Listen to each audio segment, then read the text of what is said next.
Remove the 4 8mm head bolts.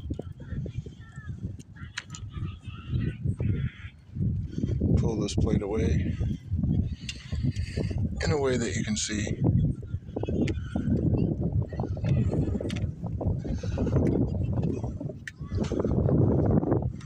This is the harness for the sensor. All you actually have to do is unplug this white and black wire here.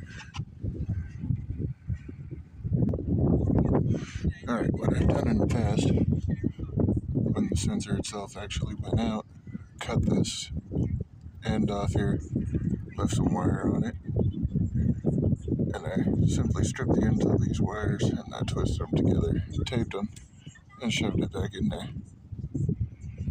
This time, I've made this. It simply loops around, and all you gotta do is plug it in there.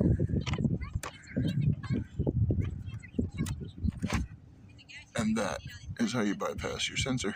I'm not gonna start it back up because it's just unnecessary. We all know it works. Anyway, that's how you bypass the carbon monoxide sensor on your Predator generator.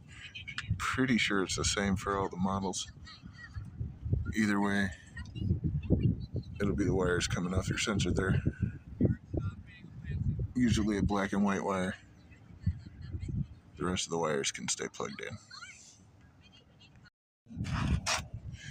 Just for the hell of it, we're going to start it up and then we're going to go and unhook the sensor, or the bypass rather, just to show that it will die.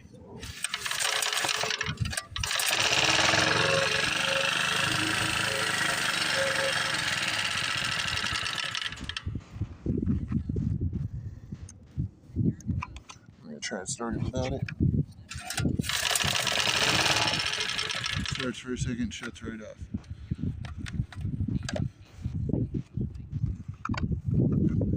And plug it back in.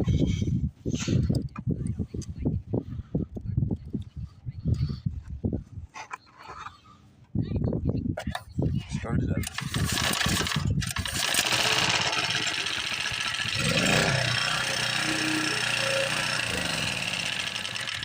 And there you go. Just because I don't want to leave it incomplete. Here it is, plugged in, bypass sensor. I'll start it up.